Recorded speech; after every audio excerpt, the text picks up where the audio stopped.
I'm back on a new track with stacks in a new camp, a new bitch, a new phone, some new clothes, a new strap. Before King Lil G would drop songs like Hopeless Boy, Grow Up, Welcome to LA, AK-47, and Letter to Dr. Dre. Imagine Dr. Dre saying fuck the cops. Rick Ross used to be one, now you give him props. Before promoting positivity through his socio movement and fathering 2 kids, with one more on the way. Also, take a look at his lady. It's a whole lot of woman. Before building a growing fan base, cracking it on the Billboard charts, and raking in over 190 million views on YouTube, all without the backing of a major record company. King Lil G grew up poor in South LA, raised by a single mother. He developed a taste for rap music and writing early on, but that's not all he took to from an early age. He was still an adolescent when he started street hustling, he joined a gang, he sold drugs, and he carried a gun. But when his brother got locked up on a serious charge, the gang's response motivated Lil G to turn his life around and find a way to earn an honest living, while he chased his dream of becoming a rapper. What's going on, guys? I'm your hostess with the mostest, Michael McCrudden, documenting the life and career of King Lil G prior to fame, here for you on Before They're Famous. Now, I've covered a ton of rappers here on this channel. We've done Fora, Cap G, Black Youngsta, and recently I did The Rich Life of Dr. Dre. But who's next? You tell me. Send me a video to my Instagram or Twitter, and we'll feature it in a future Before They're Famous video. So do that, and now let's get into this bio.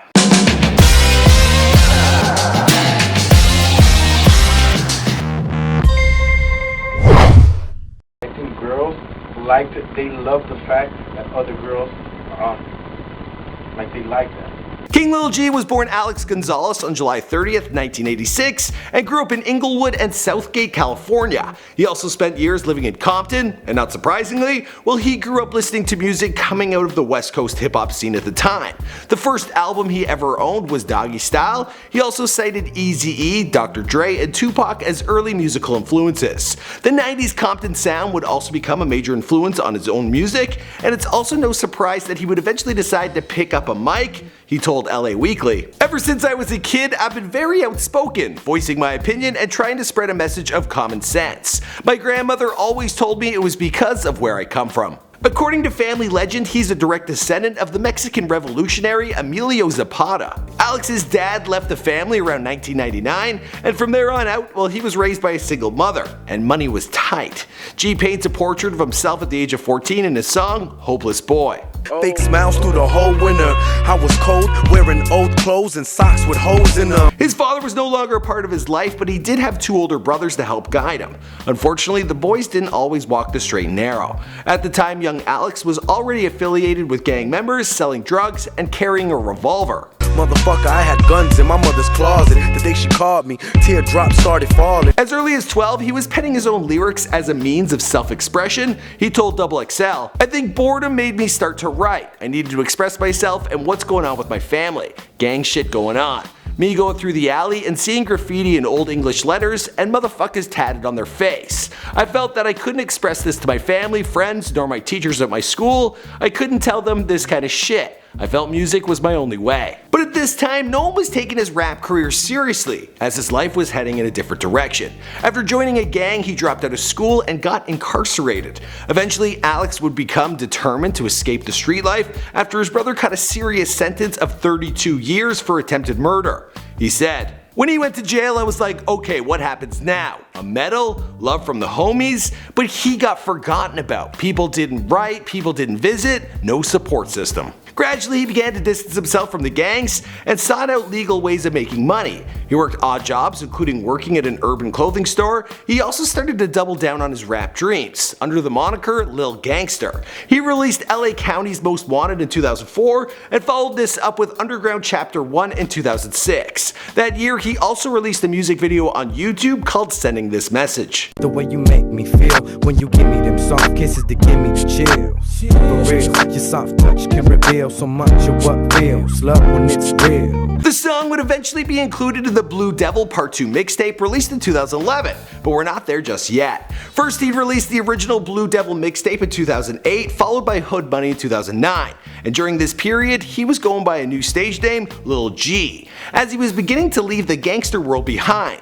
He'd be crowning himself King Lil G around 2011. While his rap career was just getting started, King Lil G was also building a family. Around the early 2000s, 2000s, Lil G fathered his son Daniel, and from the looks of things, G is a pretty dedicated dad. Hey, what's up? What's going on? So today my son Daniel didn't want to go to school. He said he's been feeling sick, but I've been hearing the TV all day in his room. Daniel, what? Come on, get up. Come on, get up. Let's go. Yup, make sure you get every single one out. This wasn't the first time Daniel appeared in one of Lil G's YouTube videos. In fact, he appears in the oldest video available on his channel, and this was back in March of 2011. I got a chain right now, like my dad's. Clap. And You forgot your hat. You forgot your hat. Daniel has also worked with his dad, donning the moniker Baby Guns. And as I was rapping it, I heard my little son, and you know, it just gave me an idea to put him on the song, and it ended up sounding good or whatever. And I just seen his energy, and you know, a lot of kids don't really have that natural energy to do stuff. I wonder if Baby Guns will ever work with DJ Khaled's kid. Anyway, the next video G would drop on his YouTube channel was a music video for his song Letter to Dr. Dre off his album Blue Devil Part 2. This was in September of 2011. Easy E fuck with Mexicans. Tupac mentioned us. I bet that in Compton you live next to us. While he had already obviously released music before this, King refers to this song as the one that really launched his career. And I would say in 2011, my career kicked off with a song called Letter to Dre and Banging on Him. So everything's been good since then. Around this time, his music was crystallizing around a positive message, one he promotes with his Sucio movement. What's that? Well, I'll let him explain. And I hope I'm saying it correctly. You know, we represent a lot of positivity. I know the AK-47 on the logo, it just seems a little bit crazy from when people see it in the beginning, but it's just to grab people's attention. But we do a lot of positive stuff for our community. And as part of his positivity, King Lil G does a bunch of charitable work for the community. He visits cancer patients, sponsors toy drives, and does turkey giveaways. He's also remained an independent artist despite plenty of offers from major labels, so that he can continue to control the message he puts out in his music. G's next project was King Enemy, and off that album you've got songs like Out to Get Me, Who Shot Tupac, and Narco Corridos, all of which have received millions of views on YouTube. I'm dressed in white and I'm tatted too.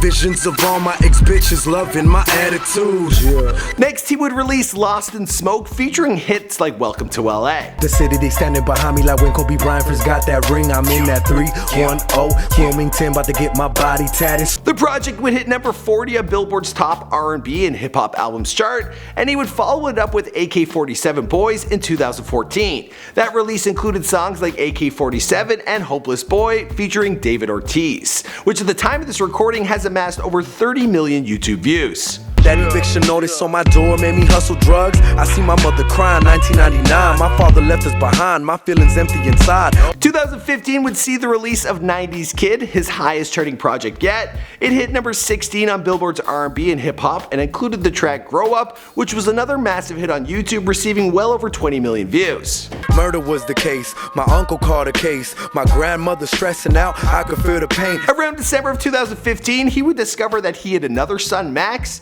that he never even knew about. Baby mama probably heard his music, was like, kid's blowing up, I better get in contact with him. I went to Las Vegas to perform. I met a very, very attractive girl from Texas. We hooked up, and I didn't get to see her till years later. We actually ended up having a kid together. He's my son now. I mean, he's always been my son, but he's my son, and I took him in.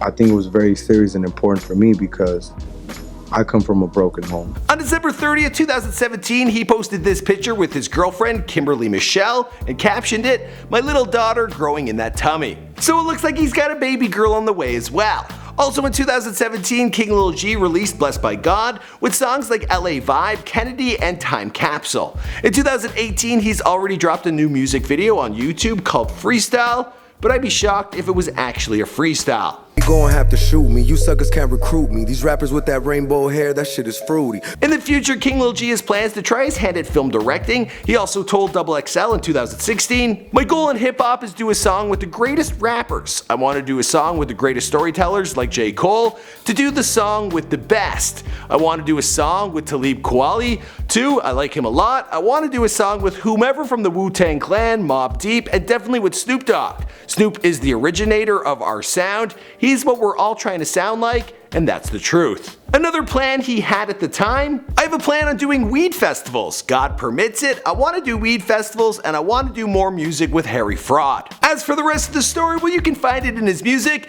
because this is King Lil G's before they're famous. My name is Michael McCrudden, thanks for checking out this video. I have 2 other videos for you right here. You can click on one of those. Also subscribe to this channel if you're new. Let me know who you want me to document next in the future. A lot of you guys hit me up on Instagram. I appreciate the requests. And well, yeah, I guess I'll see you guys in another video.